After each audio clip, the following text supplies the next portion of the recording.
deuxième partie dans le polynôme, c'est polynôme identiquement nul. On a expliqué comment démontrer que deux polynômes sont identiques. On a dit même coefficient, même variable, même exponent. La deuxième partie, un polynôme est identiquement nul, c'est-à-dire sa réponse égale 0.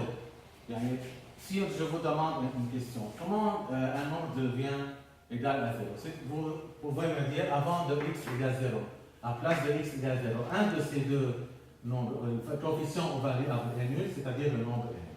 Comment on peut travailler ici? Tout d'abord, on regarde. On doit réduire, c'est-à-dire écrire les mêmes exposants ensemble.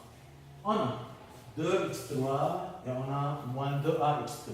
C'est-à-dire qu'on a x3 en facteur et le 2 en facteur. Moi, je veux seulement travailler sur le variable. On ouvre la parenthèse, on écrit x3. On a factorisé ces deux nombres. Si on enlève x3 d'ici, qu'est-ce qu'il nous reste? 2. Si on enlève x3 d'ici, qu'est-ce qu'il nous reste? 2a. Moins 2. On a travaillé avec ça. Ensuite, on a moins 3x2 et plus 3x2. Les deux s'annulent. Nous donne 0. Il nous reste plus vx plus c et quoi? Maintenant, on a réduit le polynôme P de x. Maintenant, il nous demande de trouver A, B et C pour que le P de x soit identiquement nul, est égal à 0. Pour que ce polynôme-là soit identiquement nul, on doit prendre avant le x3, qu'est-ce qu'on a? 2 moins 2a. On doit le mettre égal à 0, on doit le résoudre. Moins 2a égale, ici, qu'est-ce qu'on a? Moins 2. Qu'est-ce qu'on fait avec ces deux parties? On divise à tour. On a expliqué que pour éliminer ça, on divise les deux parties avant l'inconnu. Qu'est-ce qu'on a? Moins 2. On divise ici et ici par moins 2. Moins 2 sur 2, c'est nous donne a égale. Nous donne a égale à a. On a trouvé le a. Avant le x, qu'est-ce qu'on a ici? B. Alors, b est égal à 0. On a trouvé le b. Et finalement, qu'est-ce qu'il nous reste? C plus 1. On écrit C plus 1 égale à 0. C est égal à moins 1. Pourquoi on fait toujours égal à 0? Car nous-mêmes, la réponse demandée est le polynôme doit être nul. Il doit être égal à 0.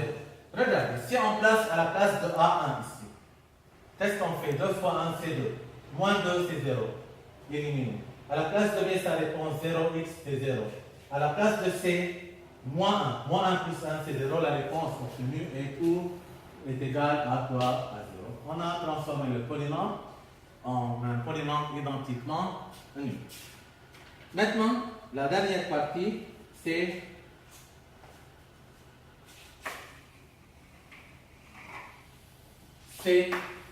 on dit 0 d'un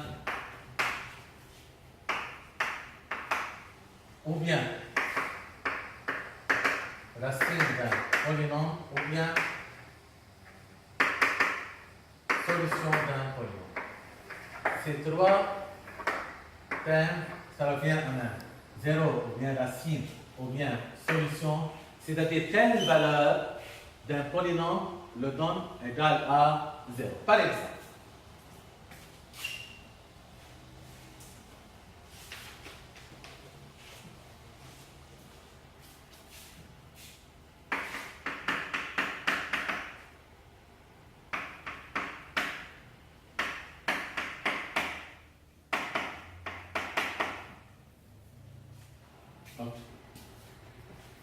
il nous demande de trouver quel nombre, si on la place à la place de x, nous donne la réponse égale à 0.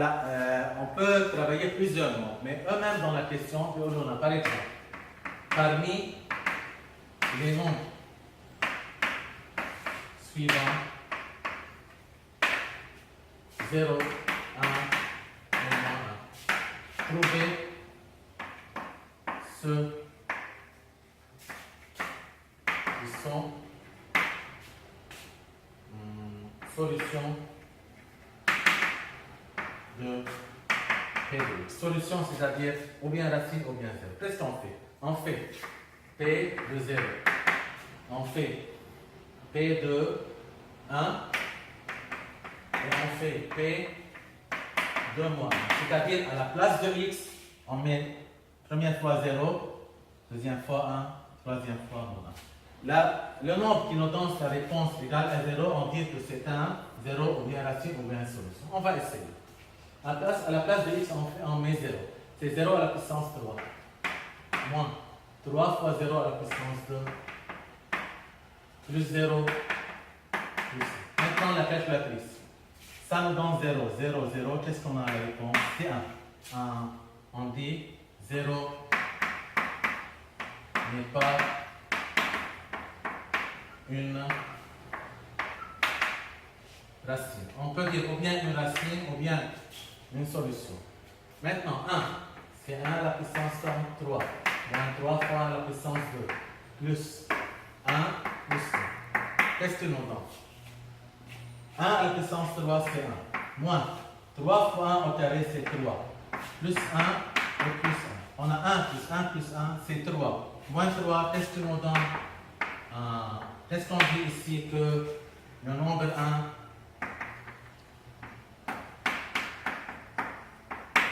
est un 0, 2, P de x ou bien racine ou bien solution.